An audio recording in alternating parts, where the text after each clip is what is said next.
ಮಾಧ್ಯಮಗೋಷ್ಠಿಯ ಒಂದು ಮುಖ್ಯ ವಿಚಾರ ಅಂತಂದರೆ ನಮಗೆಲ್ರಿಗೂ ಕೂಡ ಗೊತ್ತಿರುವಂಥ ಒಂದು ವಿಚಾರನೇ ಏನು ನಮ್ಮ ಗುಲ್ಬರ್ಗ ನಮ್ಮ ಬೀದರಲ್ಲಿ ಇವತ್ತೇನು ಗುತ್ತಿಗೆದಾರ ಸಚಿನ್ ಪಾಂಚಾಳ್ ಅವರು ಆತ್ಮಹತ್ಯೆಯನ್ನು ಮಾಡಿಕೊಂಡಿರುವಂಥ ಒಂದು ಗಂಭೀರವಾದ ಒಂದು ಪ್ರಕರಣ. ಸುಮಾರು 7 ಪುಟಗಳು ಒಂದು ಡೆತ್ ನೋಟನ್ನು ಅವರು ಬರುತ್ತೆ.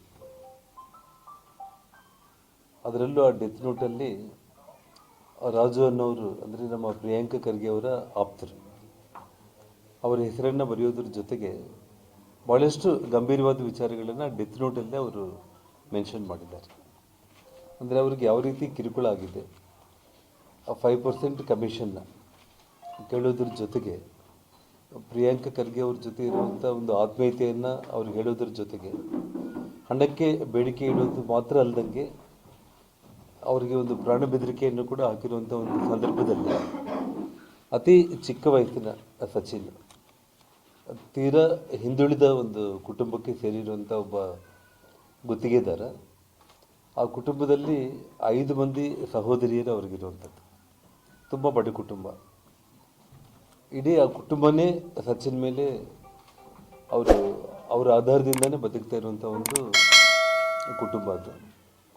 ಇವತ್ತು ಆ ಸಚಿನ್ ಅವರು ಒಂದು ಆತ್ಮಹತ್ಯೆ ಪ್ರಕರಣ ಅಂದರೆ ಒಂದು ಡೆತ್ ನೋಟ್ ಬರೆದಿದ್ದಾರೆ ಅಂತಂದರೆ ಅದರಲ್ಲಿ ಎಷ್ಟು ಗಂಭೀರತೆ ಇರುತ್ತೆ. ಒಬ್ಬ ಮನುಷ್ಯ ಒಬ್ಬ ಚಿಕ್ಕ ವಯಸ್ಸಲ್ಲಿ ಬದುಕ ಮೇಲೆ ಬಹಳಷ್ಟು ಆಸೆ ಇಟ್ಕೊಂಡು ಇಡೀ ಕುಟುಂಬಕ್ಕೆ ಆಧಾರ ಸ್ತಂಭ ಆಗಿರುವಂಥ ಒಬ್ಬ ಸಚಿನ್ ಬರೆದಿರುವಂಥ ಒಂದು ಡೆತ್ ನೋಟನ್ನು ಈ ನಮ್ಮ ಕರ್ನಾಟಕ ರಾಜ್ಯ ಸರ್ಕಾರ ಗಂಭೀರವಾಗಿ ತಗೊಳ್ದೇನೆ ಇವತ್ತು ಆತ್ಮಹತ್ಯೆಗಳು ಕೊಲೆಗಳು ಅಂತಂದರೆ ಇವರಿಗೆ ಲೆಕ್ಕಕ್ಕೆ ಇಲ್ಲದೇ ಇರುವಂಥ ಒಂದು ರೀತಿಯಲ್ಲಿ ಇವತ್ತು ಕಾಂಗ್ರೆಸ್ ಪಕ್ಷದ ಸಿದ್ದರಾಮಯ್ಯವರ ಸರ್ಕಾರ ನಡೆದುಕೊಳ್ತಾ ಇರುವಂಥ ಒಂದು ವಿಚಾರ.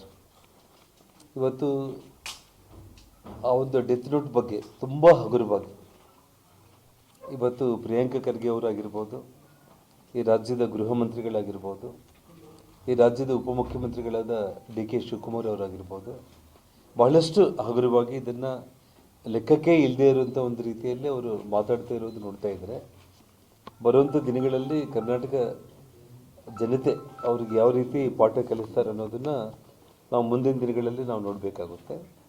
ಮತ್ತು ಇವತ್ತು ಒಂದು ವಾಲ್ಮೀಕಿ ನಿಗಮದ ಹಗರಣದಲ್ಲಿ ಒಬ್ಬ ಚಂದ್ರಶೇಖರ್ ಅನ್ನೋ ಒಬ್ಬ ವ್ಯಕ್ತಿ ಆತ್ಮಹತ್ಯೆ ಮಾಡ್ಕೊಳ್ಳದೆ ಹೋಗಿದ್ರೆ ಆ ಪ್ರಕರಣನೇ ಇವತ್ತು ಹೊರಗಡೆ ಬರ್ತಾ ಇದ್ದಿಲ್ಲ. ಆ ಚಂದ್ರಶೇಖರ್ ಆತ್ಮಹತ್ಯೆ ಮಾಡ್ಕೊಂಡಿರುವಂಥ ಒಂದು ವಿಚಾರದಲ್ಲಿ ಮಾತ್ರ ಇವತ್ತು ಆ ವಾಲ್ಮೀಕಿ ಹಗರಣ ಹೊರಗಡೆ ಬಂದಿರುವಂಥದ್ದು. ಜೊತೆಗೆ ನಾಗೇಂದ್ರ ಅವರ ರಾಜೀನಾಮೆಯನ್ನು ಮುಖ್ಯಮಂತ್ರಿಗಳು ಪಡ್ಕೊಂಡ್ರು.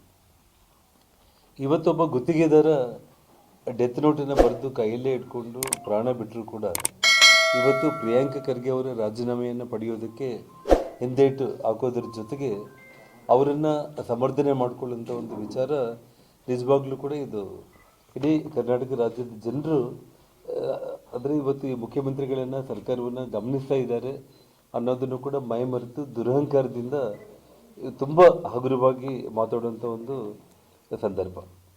ಇವತ್ತು ಲಕ್ಷ್ಮೀ ಹೆಬ್ಬಾಳ್ಕರ್ ಅವರ PA ಅವರ ಹೆಸರನ್ನು ಬರೆದಿಟ್ಟು ರುದ್ರಣ್ಣ ಯಡವಣ್ಣವರನ್ನವರು ಒಬ್ಬರು ಆತ್ಮಹತ್ಯೆ ಮಾಡಿಕೊಂಡಿರುವಂಥ ವಿಚಾರ. ದಾವಣಗೆರೆಯಲ್ಲಿ ಒಬ್ಬ ಗುತ್ತಿಗೆದಾರರು ಬಾಕಿ ಹಣ ಸಿಗಲಿಲ್ಲ ಅನ್ನೋ ಕಾರಣಕ್ಕೆ ಆತ್ಮಹತ್ಯೆ ಮಾಡಿಕೊಂಡಿರುವಂಥ ಒಂದು ವಿಚಾರ.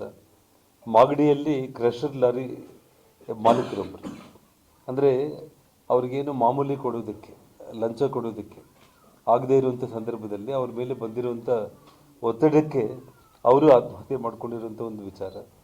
ಯಾದಗಿರಿ PSI ಪರಶುರಾಮ್ ಅವರು ಆ ಸ್ಥಳೀಯ ಶಾಸಕರ ಒಬ್ಬ ಪುತ್ರನ ಒತ್ತಡಕ್ಕೆ ತಡ್ಕೊಳ್ಳೋಕ್ಕೆ ಆಗದೇನೆ ಅವರು ಆತ್ಮಹತ್ಯೆ ಮಾಡ್ಕೊಂಡಿರುವಂಥ ಒಂದು ವಿಚಾರ.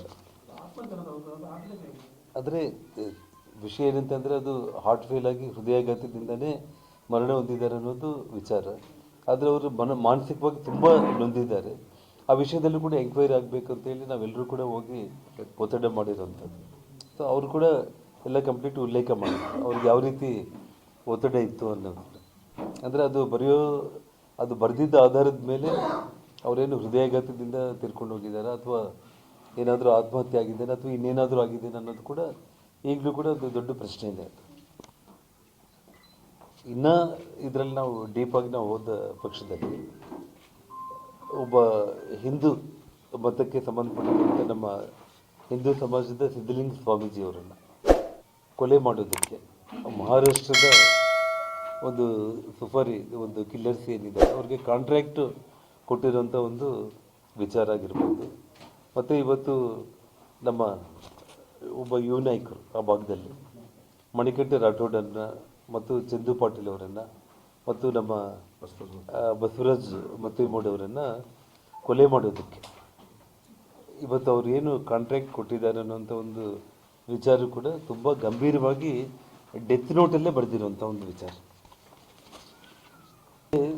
ಯಾವ ಹಂತಕ್ಕೆ ನಮ್ಮ ರಾಜ್ಯ ಹೋಗ್ತಾ ಇದೆ ಅನ್ನೋದನ್ನು ನಾವು ಗಮನಿಸಬೇಕಾಗುತ್ತೆ. ಒಂದು ಕಡೆ ಸಿ ಟಿ ರವಿ ಅವರನ್ನು ವಿಧಾನಸೌಧದ ಒಳಗಡೆ ಅದರ ವ್ಯಾಪ್ತಿ ಒಳಗಡೆ ಆಗಿರುವಂಥ ಒಂದು ವಿಚಾರ ಬಂದರೆ ಅಲ್ಲಿ ಸಭಾಪತಿಗಳೇ ಅದರ ಕಸ್ಟೋಡಿಯನ್ ಅವರು, ಸಭಾಪತಿಗಳ ಹೇಳಿಕೆಗಳೇ ಫೈನಲ್ ಆಗುತ್ತೆ. ಅಲ್ಲಿ ಸಭಾಪತಿಗಳು ಇಂಥ ಘಟನೆಗಳು ಯಾವುದೂ ಕೂಡ ನಡೆದಿಲ್ಲ ಅಂತೇಳಿ ಒಂದು ಕಡೆ ಅವ್ರು ಹೇಳಿಕೆ ಕೊಡ್ತಾರೆ. ಆದರೆ ವಿಧಾನಸೌಧದ ಒಳಗಡೆನೇ ಇವತ್ತು ಲಕ್ಷ್ಮೀ ಹೆಬ್ಬಾಳ್ಕರ್ ಅವರ ರೌಡಿಗಳು ಬಂದು ಅವರನ್ನು ಮಾರಣಾಂತಿಕ ಹಲ್ಲೆ ಮಾಡುವಂಥ ಒಂದು ಪ್ರಯತ್ನ ಮಾಡಿರುವಂಥದ್ದು ಮತ್ತು ಪೊಲೀಸರು ಅವರನ್ನು ಯಾವ ರೀತಿ ಬಂಧನ ಮಾಡಿಸಿ ಇಡೀ 4 ಜಿಲ್ಲೆಗಳಲ್ಲಿ ಅವ್ರನ್ನ ರಾತ್ರಿಯೆಲ್ಲ ಕೂಡ ಓಡಾಡಿಸಿ ಅರಣ್ಯದಲ್ಲಿ ಕ್ರಷರ್ಗಳಲ್ಲಿ ಅಂದರೆ ಒಬ್ಬ ಉಗ್ರವಾದಿಯನ್ನು ಯಾವ ರೀತಿ ನಡ್ಕೊಂಡ್ರು ಆ ರೀತಿ ನಡ್ಕೊಂಡಿರುವಂಥ ಒಂದು ವಿಚಾರ. ಅವ್ರ ಹಿಂದೆ ನಮ್ಮ ಇನ್ನೊಬ್ಬ ಶಾಸಕರಾಗಿರ್ಬೋದು ಮಾಧ್ಯಮ ಸ್ನೇಹಿತರು ಅಲ್ಲಿ ಹಿಂಬಾಲಿಸದೆ ಹೋಗಿದ್ರೆ ಅವ್ರು ಏನು ಬೇಕಾದರೂ ಕೂಡ ಮಾಡ್ತಾಯಿದ್ರು ಅನ್ನೋದನ್ನು ಇವತ್ತು ಸಾಕ್ಷಾತ್ ಸಿ ಟಿ ರವಿ ಅವರು ಹೇಳಿರುವಂಥ ಒಂದು ವಿಚಾರ.